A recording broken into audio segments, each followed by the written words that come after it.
And then all of a sudden, you get the attention of somebody big, like We the Italians. Now, what would it be worth if we get them to put right here, instead of their news, not published magazine, if they put a PDF, a link to Ciao Tutti there? More advertising. What happens to Ciao Tutti? Is it worth more valuable or less valuable? More valuable. Right. It becomes something that's extremely valuable. Well, why would it be valuable? How? Advertising purposes, how? People that have knowledge of the magazine that might want to put an ad in there. Okay, let's say people that don't know the magazine right now. Would more people know the magazine? Yeah. How? If you say advertisement. Well, they would know because a lot of people go to this site, right? Right? Because they have 20,000 links. That would give another If we click link over for here on children. websites, this tells the number of different websites that they have. So like in New York, it's 439 different websites that they have linked in from different groups. Department of Italian, Columbia University, Language Literature, Italian Studies Association.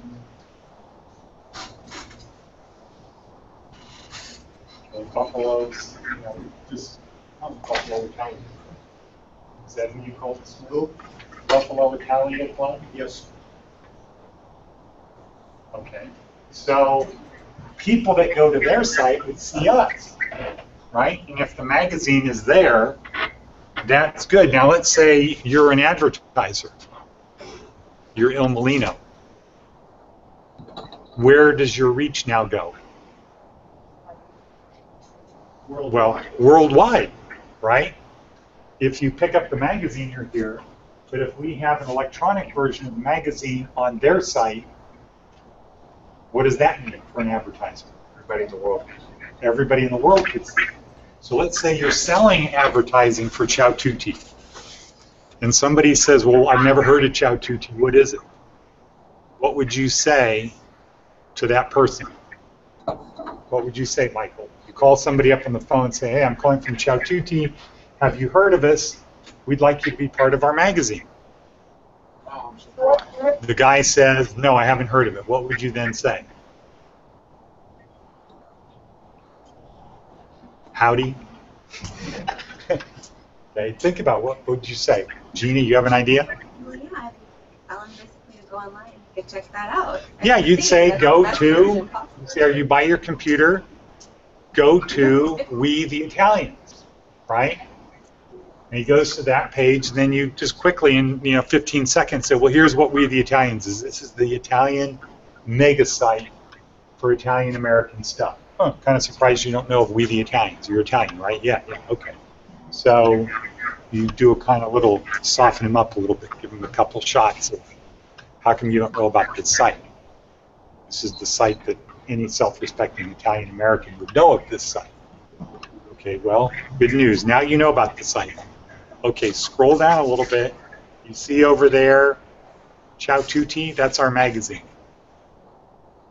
Click on it, opens up, go to the magazine, and what does that do for you selling, would you say, Jesse?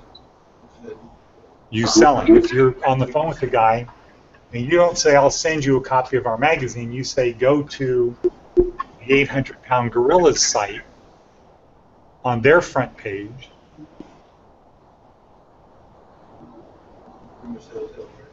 It would, yeah. That should.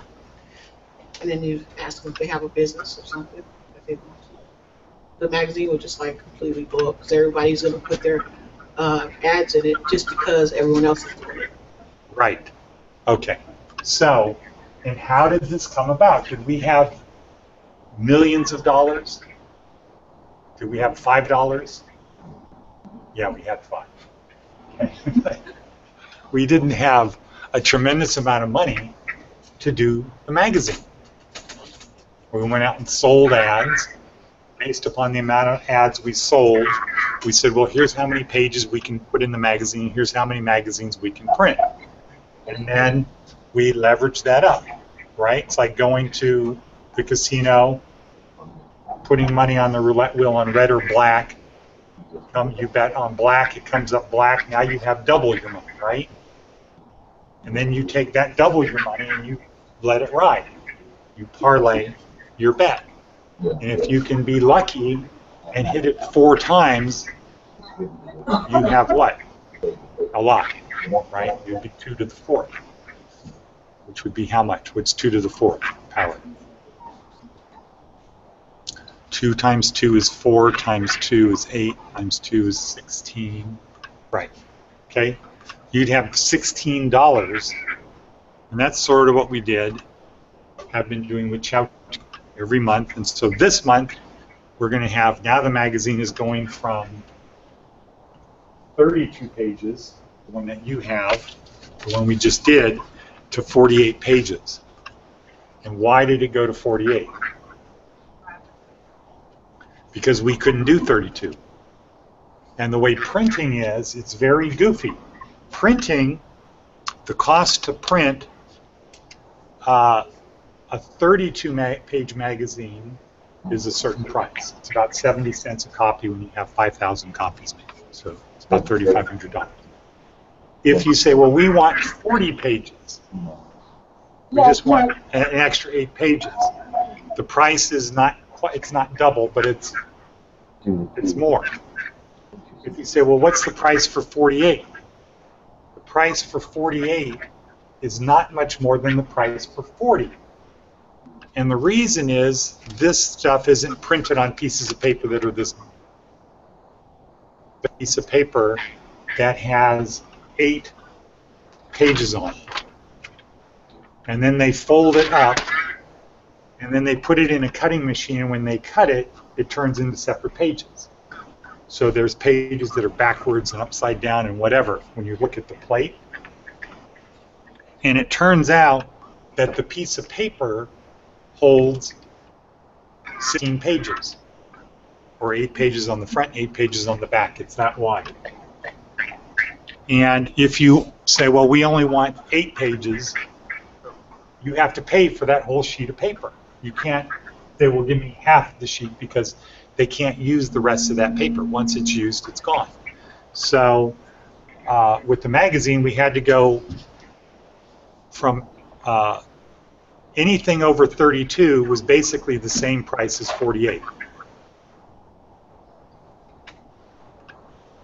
So the message is, it's not hard to go from nothing to something if you have an idea. And then if you can get the attention of somebody who's a big player in the business, everything could change very quickly. Now today, we have a meeting of SPQR. Does anybody remember what SPQR is? Close. SPQR is about voting. Voting, the importance of voting. So Randy Boyard is going to be back this afternoon, and a couple groups are going to come in, and the purpose is to talk about the election in 2016 and what you have to do to win here. Talking about president or No, county? city council here. And what I'm going to talk about is the idea of, well, why don't we produce a magazine? A little community magazine for these different wards. And let's go out and print a magazine, create a magazine, go out and sell advertising, do a magazine, and then start delivering a message to the people who read the magazine. So when it comes time to the election, people already know who you are, they already like you, you don't have to spend a ton of money getting signs, we don't have any signs in here anymore, putting up signs and doing things to try to persuade people. They already know who you are. And you're already giving them a good message. So that's what we're going to do today. And this was made possible, Chowtuti was made possible because of the cloud. You can't do it effectively any other way. But by doing it on the cloud, you can do everything, get stories, we get stories from other parts of the country, artwork, ads, we do our YouTube interviews.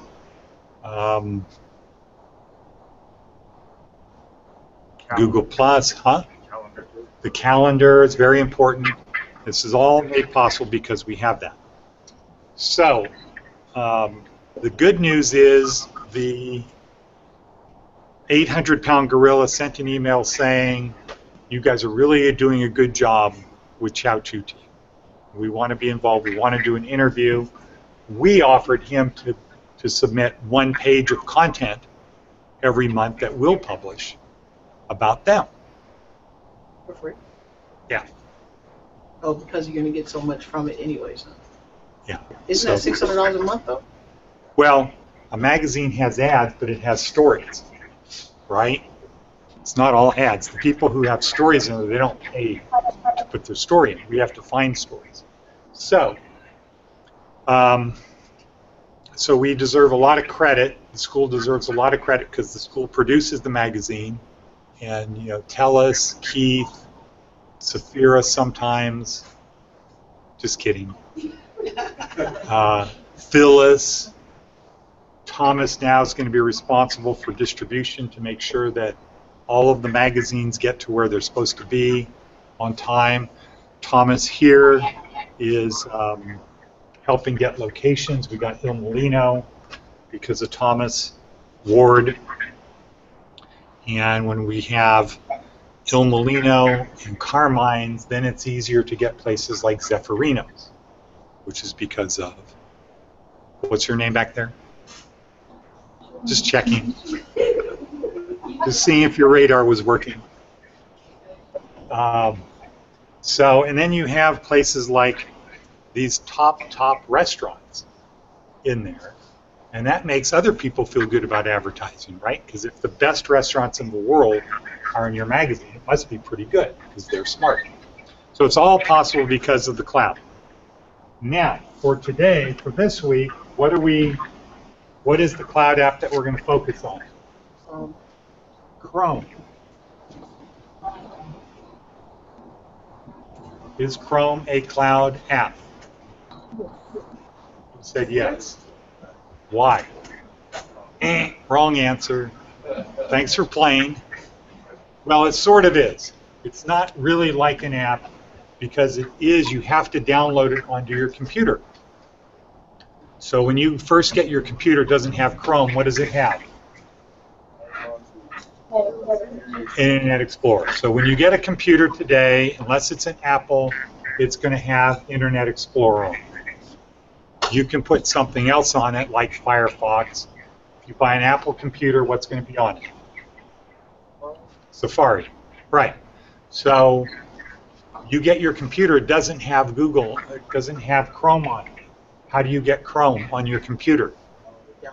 Yeah, you have to go type in google.com or chrome.com.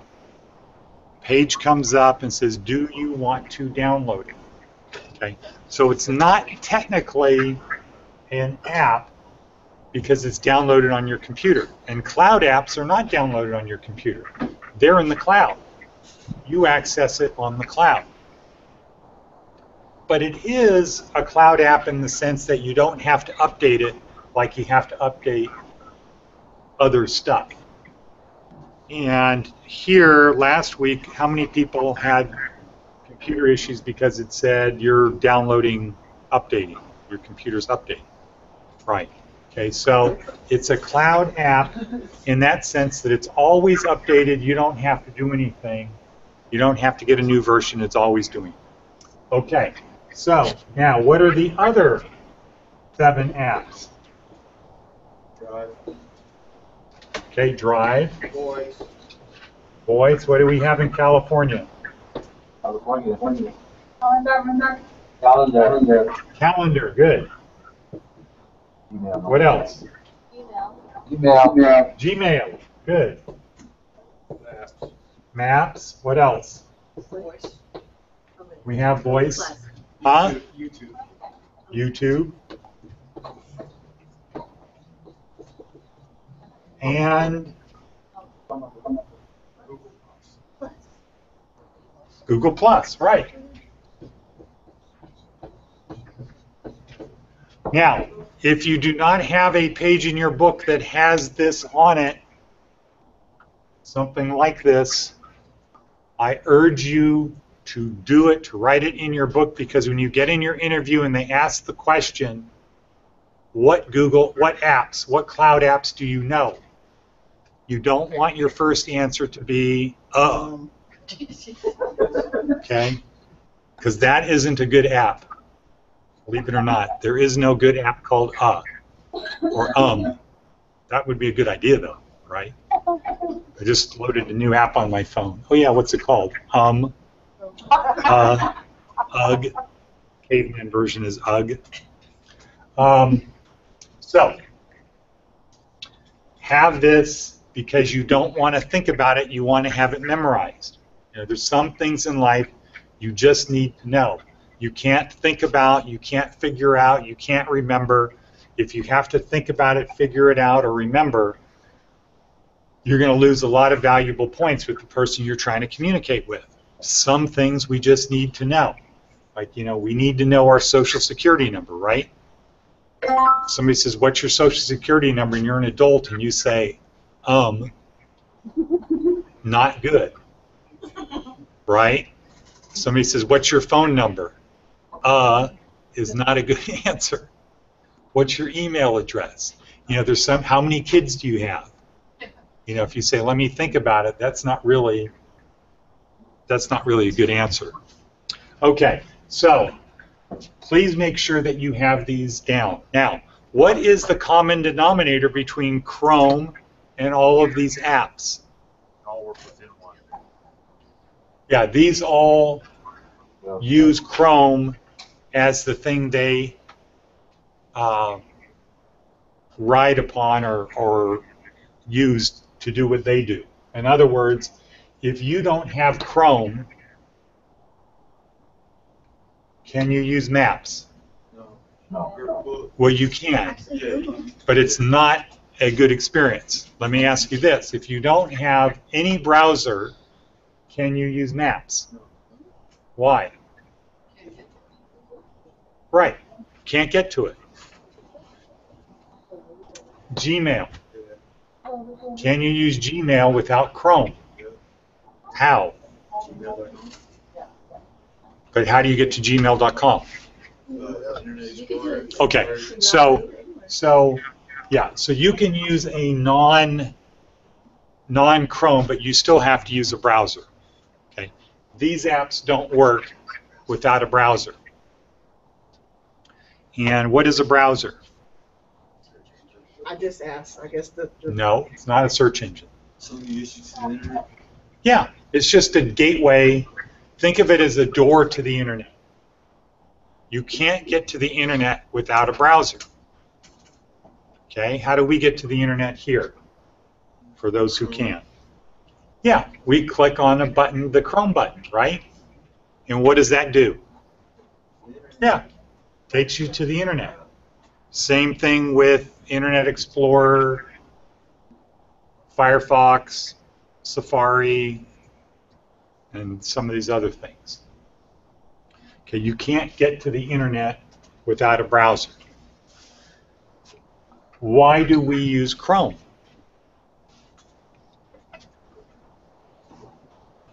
Because it fits together with everything else that we're learning. Huh? Because it fits together with everything else that we're learning. Okay, And but why does it fit together? Well, you say it's part of the cloud, but it's not.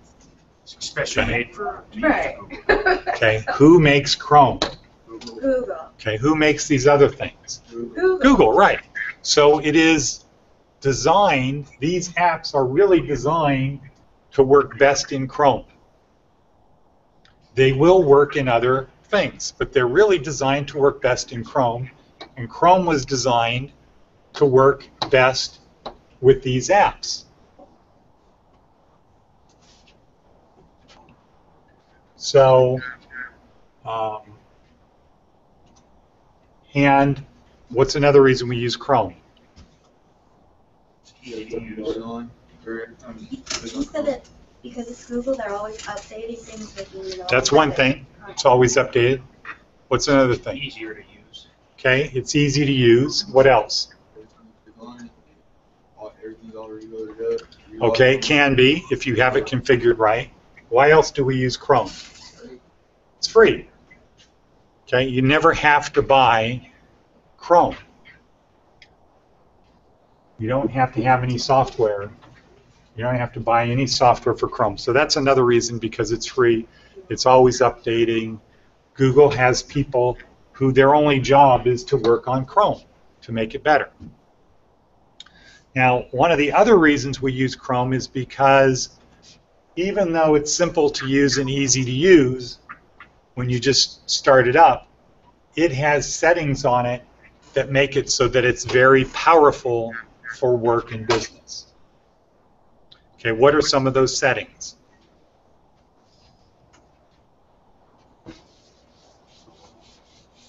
What are some things that makes Chrome powerful? Share calendars with employees. Well, yeah, but that's kind of a calendar thing. Isn't it like we have it now? Mine is set up when I push on it. Basically, everything pops up. Okay, My so you can Gmail, configure. my Drive, my Google Plus, the calendar, all of them, they pop up just by me clicking on the. You can configure it to personal settings. So it's you, and this was the thing that Horace was talking about. He has his Chrome set up, he goes on some other computer, he logs into Chrome, and all of a sudden, all of his stuff is there. So what are some of the things that we can configure in Chrome? You can drag your apps. Drag your apps. To where? Where you want it to work. Okay, you drag them to where?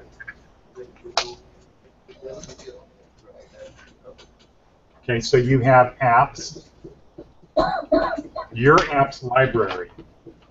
Okay, so you have it set up so if you open a tab, it can show all of the apps that you have downloaded.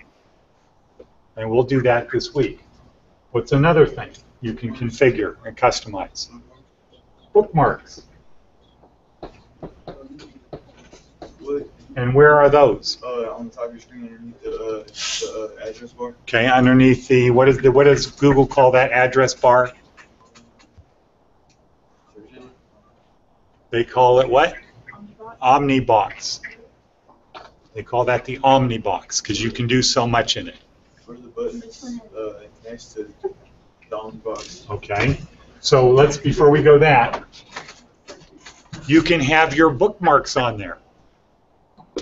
You can put your bookmarks on there. So you're the favorite things that you do all the time. One of the bookmarks Telus has is the rate sheet for Chow Tutti, a form for people to fill out. You should all have CT phone form. yeah, okay, that's one. Typing, your typing scores form. Rush. LTC, TED LV, Talks. Brain Rush, TED Talks, all of those things that you do regularly should be in your bookmarks bar. Well, not dictionary. Okay, now the next thing is called what, Jesse? Oh, extensions. Extensions, right.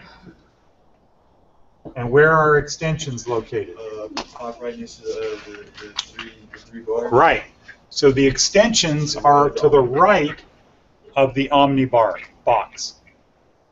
Bookmarks are below the Omnibox. Your apps library pops up if you open a new tab, if you have it configured that way. So when you open a new tab,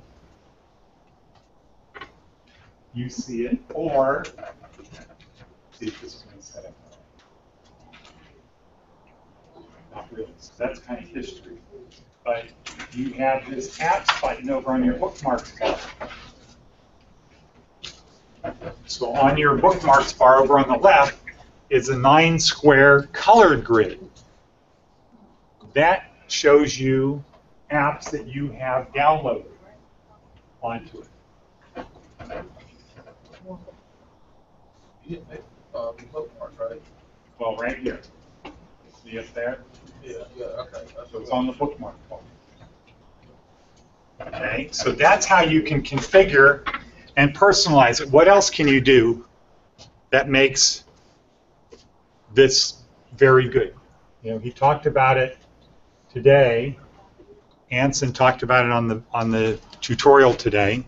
What else can you do? you can drag the tabs, make new windows, set it up so you can see both. Okay. Yeah, I wasn't thinking about that direction. What can you do to personalize? Things. Okay, you can do things. I don't want to talk about that. Where I'm looking for is incognito. And what does that do? That allows us to do different searches where other people won't see them. Well, Yeah, so if you use somebody else's machine, right? You use somebody else's machine. Hey, can I borrow your computer for a minute? You don't go to their settings. You open up incognito, and it just basically is whatever you do is not on their history bar, and that's something you want to have in a professional way, because the idea behind the cloud is anywhere you go, anywhere you have access to the internet, you have all of this power. But what you don't want to do is go there, configure a machine, walk away, and now somebody else can get exactly what you're looking at. So that's one of the purposes of incognito. Closely related to that is multiple users. Okay, you can be signed into Chrome as more than one user. So I'll just show you that quickly. How do we do that? Probably in settings. Okay, so how do we get to settings? The 3 bars. Okay, so you click on the 3 bars on the right side of the screen, and then what? Go to settings. You go to settings, and then you have people.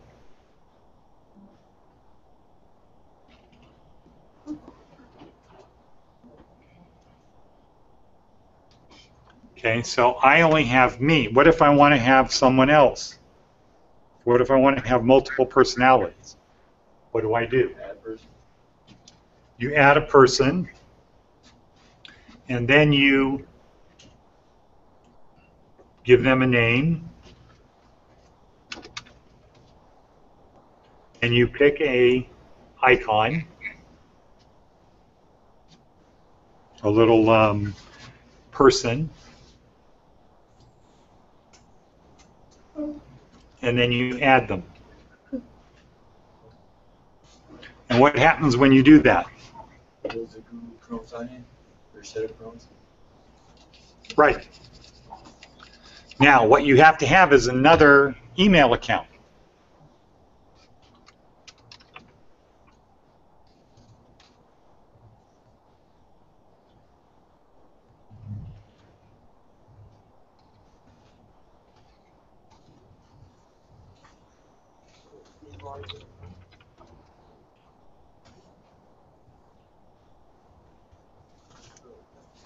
Okay, so I just did that.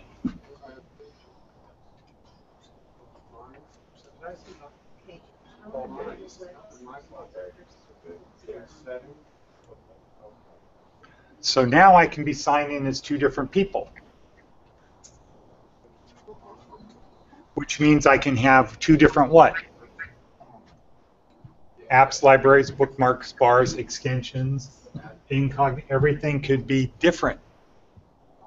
So if I have 2 jobs, or if I want to have my family stuff on here, but I don't want to mix it up with my other stuff, I do that. And how do I switch back and forth? You go to settings and you click which one you want to use. Correct? Well, it's actually a little bit easier than that. Up here at the top,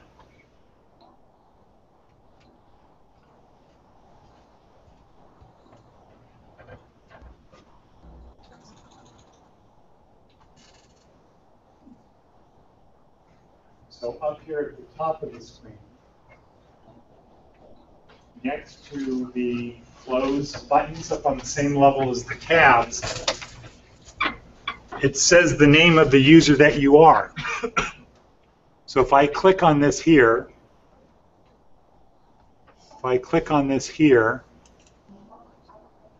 I can switch person. Well, it's not popping up there, but a window pops up and I choose which one I want. And so this is now my line. And you can see down here I have 2 people. So for however many Gmail accounts you have, you can set up multiple people on your system. Or your spouse. Let's say you have one computer at home, right? You have one computer at home, but you have many people that want to use it. And they each want to have their own Chrome stuff, right? So the people log in, turn the computer on,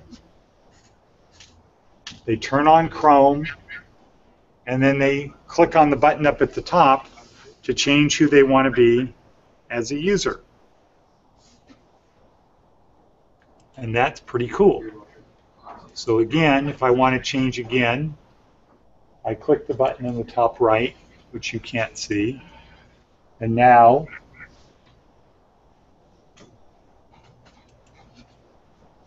I am a different user.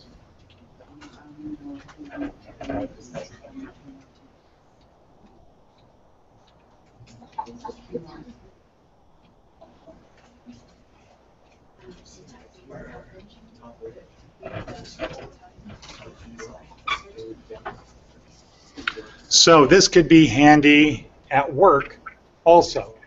Now, so basically the benefit, what's the benefit of having multiple users? Yeah. So here's an example. I don't know why this is not.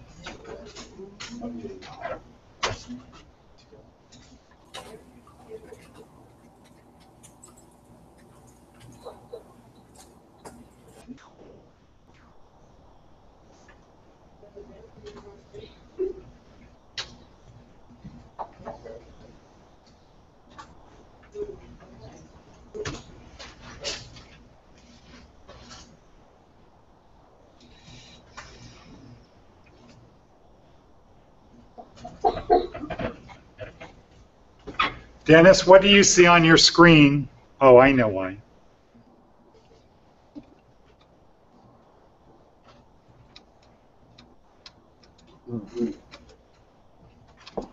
We're back to Italians. Right. Okay. So I'm going to check something out. So if I share, okay. So something I just learned. So I can share either one of my things. For example, you just saw We the Italians. Correct. I'm going to share the other user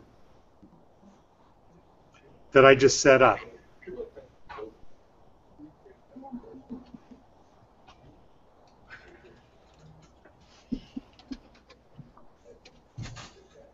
Okay, so that's my other user. So I have 2 versions of Chrome running as 2 different people. So that could be very handy for work if I have different things that I need to do, or if I have 2 jobs.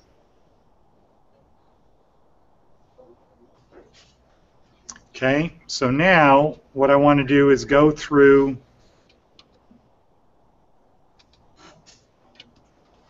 settings and start getting that configured. How do we configure settings?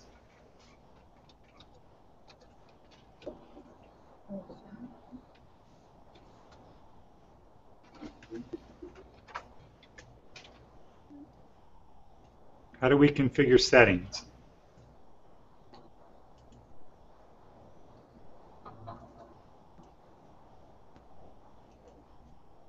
How do we configure settings?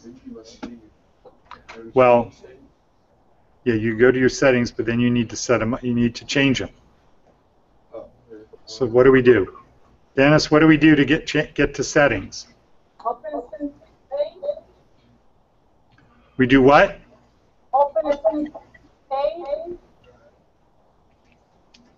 Open a new page? Wait, for your setting, go to your 3 bar. Right, okay, good, excellent. So we go to the 3 bars over on the right of the omnibar, and then we click on settings. So everybody should do that. Your page should look like this. Okay? Because I click on this thing right here that has 3 parallel bars. And then you click on settings.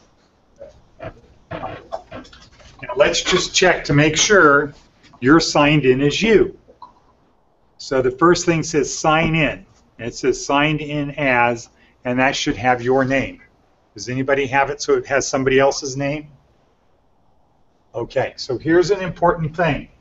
When you leave school, etc., you want to make sure to disconnect your Google account from Chrome.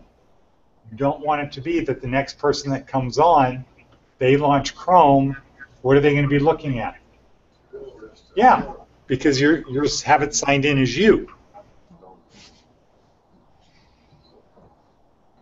Okay, so that's just an important thing. When you have a system, what you want to do is make sure when you leave that computer, you give that computer away, or you move to a different office or a different desk or whatever, you sign out of Chrome. Okay? Or in other words, you disconnect. Okay?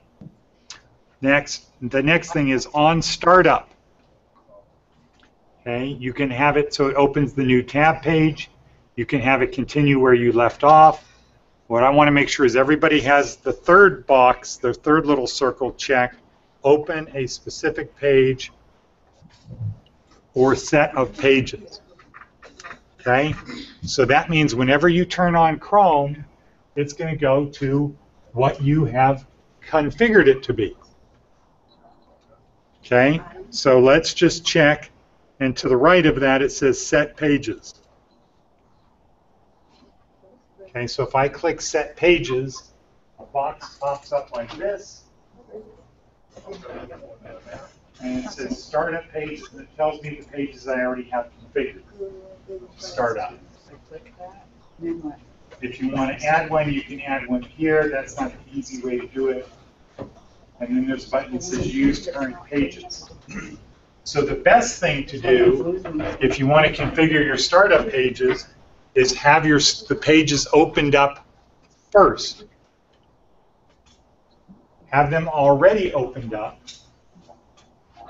Then when you go to settings and you go to this page and it says use current pages, you click on that and it will take the pages you have already opened. And if you have too many of them opened, you can delete some of them by clicking the X next to their name. So say, for example, if you look at the screen up there, you can see these things are changing colors. So if I had my computer set up, well, I'll just do it this way. I'm going to click Use Current Pages and watch what happens. So right now there's only 2 things on there. I just clicked Use Current Pages and it took everything that's open, every tab that's open, and it just added it. Well, I don't always want to go to We the Italians. I don't always want to go to Google Hangouts. So I need to do what? Delete them, right. And how do I delete them? Yeah. Well, I hover over it, and an X pops up on the right. I click the X. And so now I can have it open just the pages I want. And for me, I want 2 things to open. One is the calendar.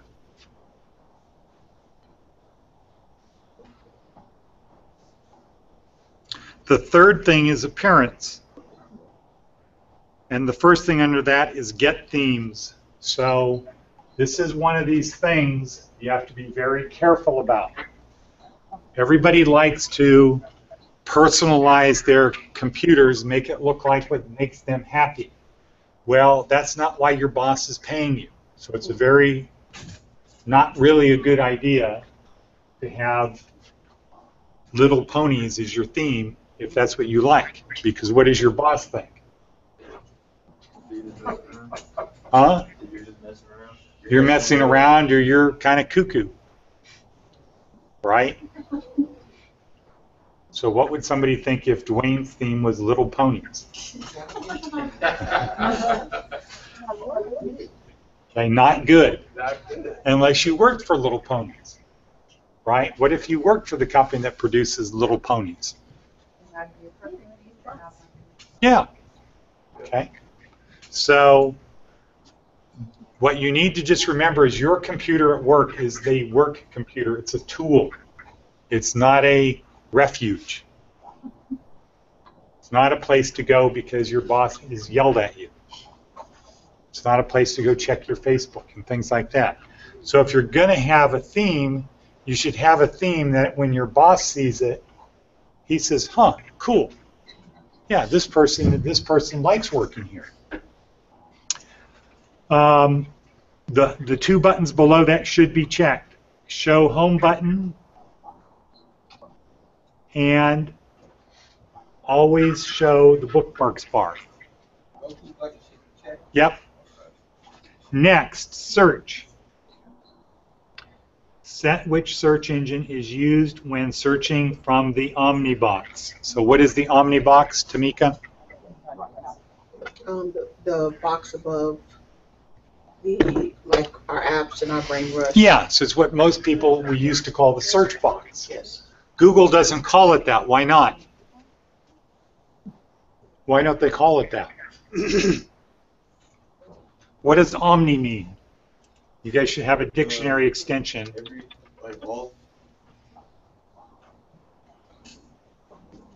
Many, maybe. Many options or something, or. Okay. I'm looking it up. Okay. So we're almost out of time.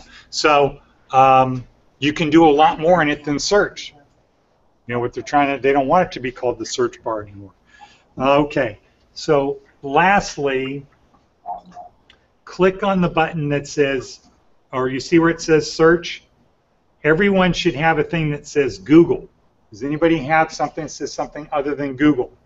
Yeah, mine keeps coming up as Ask Jeeves or something. Okay. No, but just what it says without clicking anything. Yeah, it should be Google. Now let's click the button to the right, Manage Search Engines. Click that, and then you'll have a thing pop up with all of the search engines that are there. Right.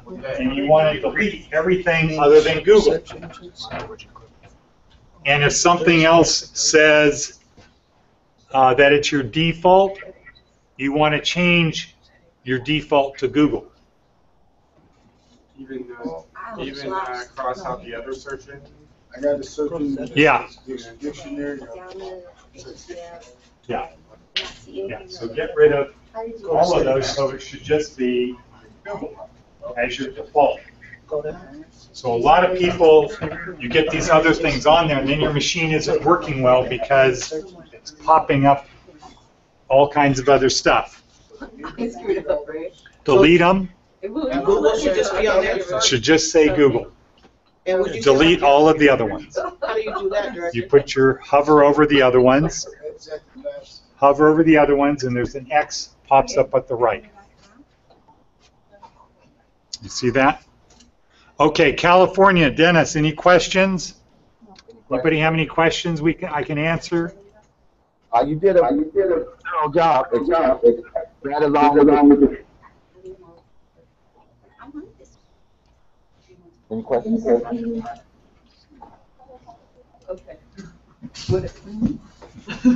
No questions. Okay, great. So what we will do, my name's not Horace Neal. Horace Neal. Okay, so tomorrow we're going to pick this up. We're going to make sure we have Chrome properly configured And then we're going to go on and start making sure we have the right apps and the right extensions and the right bookmarks saved. How to pin things, how to edit bookmarks, and get our Chrome experience really tight so that when we go to work and other people see how we have Chrome set up or how efficient we are, how fast we do things, then that will get noticed, just like Ciao Tutti got noticed by we the Italians because we did a good job, because we focus on what we're doing. Okay, are there any questions here? Housekeeping thing, the Jesuit is coming on Wednesday, not Thursday. So that means we have extra work we have to do to be prepared. What does that mean, Dr. Jesuit? That's a guy. Oh, that's just his name? Yeah, Oh. Jesus Christ, right-hand man.